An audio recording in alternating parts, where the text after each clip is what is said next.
வணக்கம். மாலை முரசு தொலைக்காட்சியின் 8 மணி செய்திகளை வழங்குவோர் போத்திஸ் வர்ணமகால். இது பரிபூரணத்தின் அடையாளம். செய்திகளை விரிவாக பார்ப்பதற்கு முன் தலைப்புச் செய்திகளை பார்க்கலாம். அண்ணனாகவும் அரணாகவும் எப்போதும் உறுதுணையாக நிற்பேன் என பெண்களுக்கு கடிதம். தாவேக தலைவர் விஜய் கடிதத்தில் குறிப்பிட்டுள்ளார்.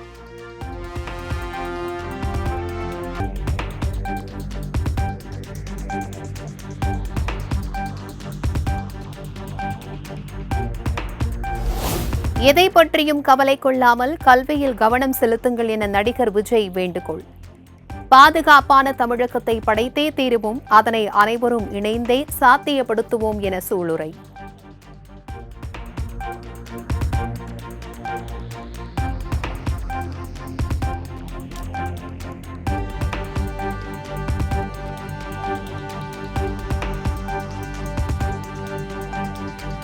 அண்ணா பல்கலைக்கழக மாணவி வன்கொடுமை விவகாரம். தேசிய மகளிர் ஆணையத்தின் தலைவி மம்தா குமாரி இன்று நேரில் ஆய்வு செய்து விசாரணை.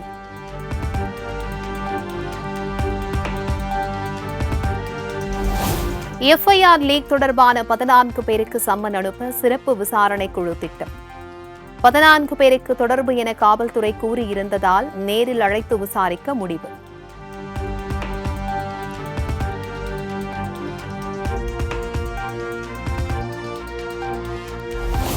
அண்ணா பல்கலைக்கழக மாணவி வன்கொடுமை சம்பவத்தை கண்டித்து அதிமுக நூதன போராட்டம்.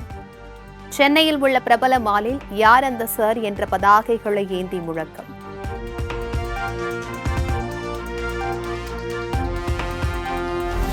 சென்னை ராயப்பேட்டையில் அதிமுக நடத்திய ஆர்ப்பாட்டத்திற்கு அண்ணாமலை ஆதரவு.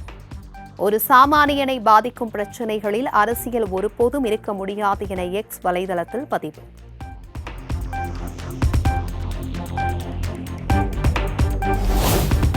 கன்னியாகுமரியில் திருவள்ளுவர் சிலை விவேகானந்தர் மண்டபத்தை இணைக்கும் கண்ணாடி பாலம் இன்று திறப்பு.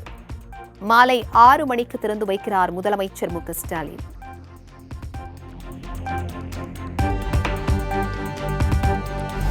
குமரியில் 3 நாட்கள் நடைபெற இருந்த திருவள்ளுவர் சிலை வெள்ளி விழா நிகழ்ச்சிகள் 2 நாட்களாக குறைப்பு. மன்மோகன் சிங் மறைவை ஒட்டி கலை நிகழ்ச்சிகள் ரத்து.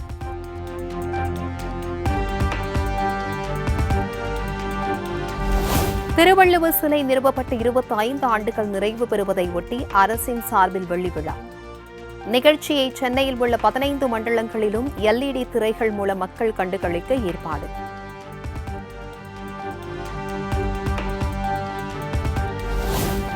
கன்னியாகுமரியில் திறப்பிற்கு தயாரான கண்ணாடி பாலம் மின்னொளியில் ஜொலிப்பு. திருவள்ளுவர் சிலை விவேகானந்தர் மண்டபம் வண்ண விளக்குகளால் அலங்கரிப்பு.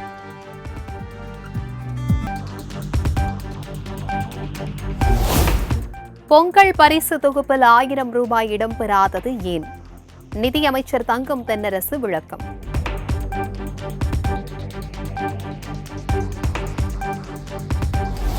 தூத்துக்குடி மீளவிட்டான் பகுதியில் மினி டைட்டில் பூங்காவை திறந்து வைத்தார் முதலமைச்சர். சுமார் 1000 பேருக்கு வேலை வாய்ப்பு கிடைக்கும் என தகவல்.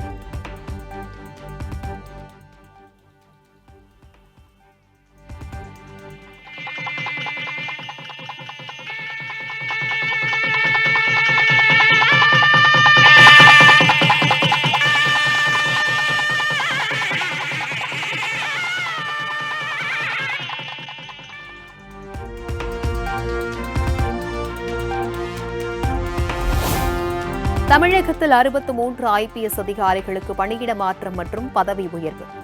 தமிழ்நாடு அரசு உத்தரவு.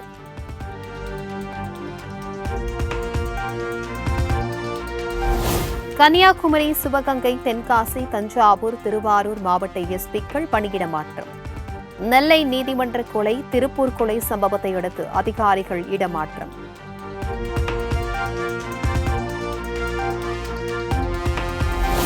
திருச்சி எஸ்பி வருண்குமாருக்கு டிஐஜியாக பதவி உயர்வு வழங்கி தமிழக அரசு உத்தரவு. புதுக்கோட்டை எஸ்பி வந்திதா பாண்டேவிற்கும் டிஐஜியாக பதவி உயர்வு.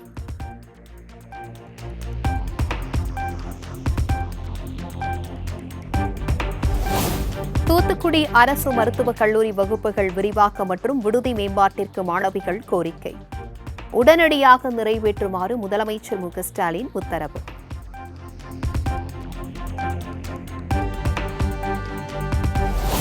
திருவள்ளுவர் சிலை ஆழிப்பேரலையை எதிர்கொண்டு நிற்பது போல தமிழ்நாடும் தடைகளை தகர்த்து முன்னேறும் என முதலமைச்சர் உறுதி. திருக்குறளில் உள்ள அதிகாரங்களை துணையாக கொண்டு எதேச்சதிகாரத்தை வெல்வோம் எனவும் சூளுரை.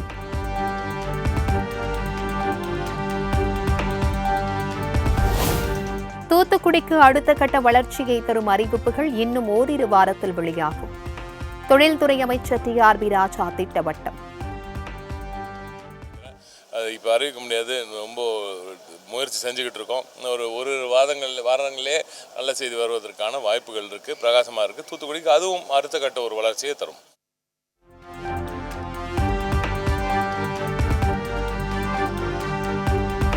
ஐயா நல்லக்கண்ணுவின் வாழ்க்கை வரலாறு பாடப்புத்தகங்களில் இருக்க வேண்டும். இந்திய கம்யூனிஸ்ட் கட்சியின் மூத்த தலைவர் நல்லக்கண்ணு நூற்றாண்டு விழாவில் நடிகர் விஜய் சேதுபதி தமிழ்நாடு அரசிற்கு கோரிக்கை.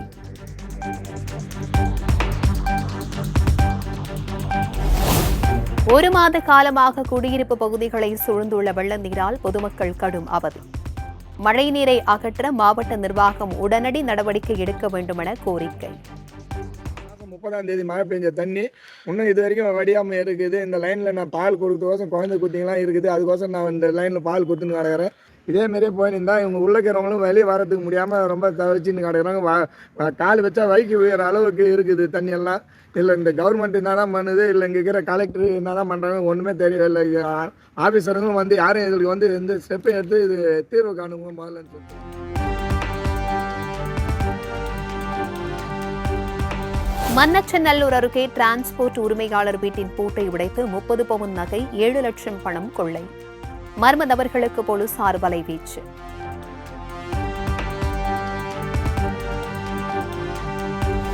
கோவையில் தனியார் மாலில் நடந்த உணவு திருவிழாவில் தகராறு. நிகழ்ச்சி ஏற்பாட்டாளரின் காரை மறித்து அரங்கு அமைத்தவர்கள் போராட்டத்தில் ஈடுபட்டதால் பரபரப்பு.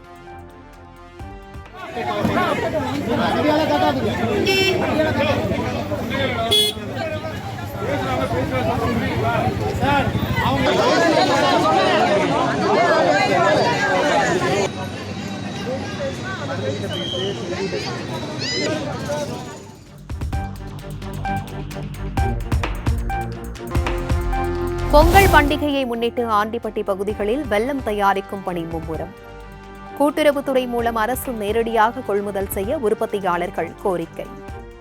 தனியார் கமிட்டியில் தான் போய் எடுக்கிறாங்க. அது விலைவாசி நிரந்தரம் இல்லாமல் கட்டுப்படி இல்லாத விலைவாசி இருக்குது. இப்போ கவர்மெண்ட் பொங்கலுக்கு இந்த வெல்லம் கொள்முதல் செய்கிற மாதிரி சொல்கிறாங்க. அவங்க எங்கள் வெள்ளங்களையும் கொஞ்சம் அந்த மாதிரி எடுத்தாங்கன்னா எங்களுக்கு அந்த விலைவாசி கொஞ்சம் கிடைக்கும்னு நாங்கள் எதிர்பார்க்குறோம். அதை கொஞ்சம் ஒத்துழைப்பு செய்யணும் ஐயா.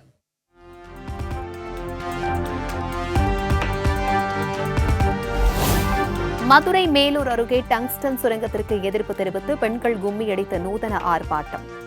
சுரங்க அனுமதியை ரத்து செய்யாவிட்டால் போராட்டம் தொடரும் என கிராம மக்கள் ஆவேசம்.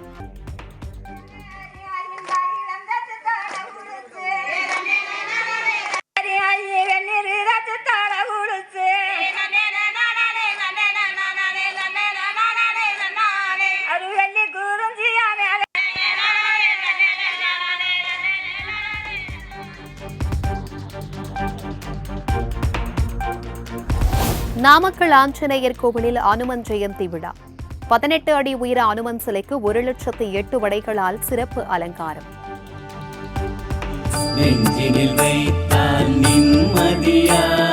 ஸ்ரீராம பக்தனே ஹனுமனை துதித்தால் அனுகிரகம் வாழ்வினில் பெருகிடுமா. ஸ்ரீராம பக்தனே ஹனுமனை துதித்தால் அனுகிரகம் வாழ்வினில் பெருகிடுமா.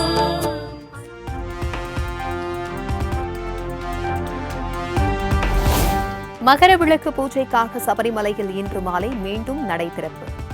சத்திரம், அழுதகடவு, முக்குழி வனப்பகுதியில் பக்தர்களை அனுமதிப்பதற்கான ஏற்பாடுகள் தீவிரம்.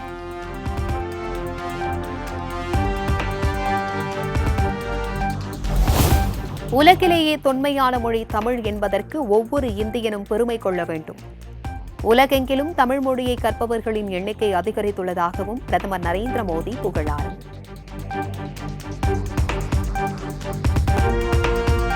ஸ்பெடெக்ஸ் திட்டத்தின் ஒரு பகுதியாக PSLV C-60 ராக்கெட் இன்று விண்ணில் ஏவப்படுகிறது.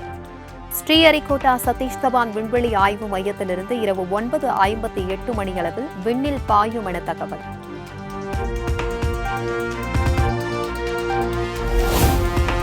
விவசாய சங்கங்கள் சார்பில் இன்று பஞ்சாபில் முழு அடைப்பு போராட்டம். ரயில்வே, பேருந்து உள்ளிட்ட அனைத்து வகையான போக்குவரத்து சேவையையும் முடக்க திட்டம்.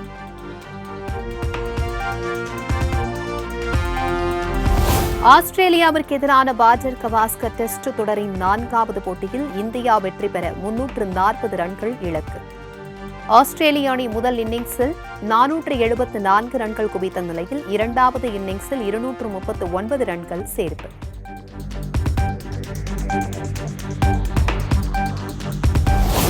ப்ரோ கபடி லீக் தொடரின் 11வது சீசனில் முதல் முறையாக சாம்பியனானது ஹரியானா ஸ்டீலர்ஸ்.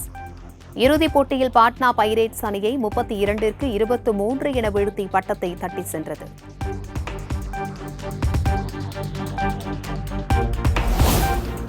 இருபத்தி ஆண்டுகால ICC கோப்பை கனவை நிறைவேற்றுமா தென்னாப்பிரிக்கா அணி? முதல் முறையாக உலகக்கோப்பை டெஸ்ட் சாம்பியன்ஷிப் இறுதிப் போட்டிக்குள் நுழைந்ததால் ரசிகர்கள் எதிர்பார்ப்பு.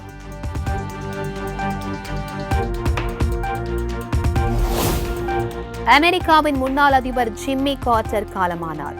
அவரது மறைவிற்கு அந்நாட்டில் உள்ள பல்வேறு அரசியல் கட்சி தலைவர்களும் இரங்கல்.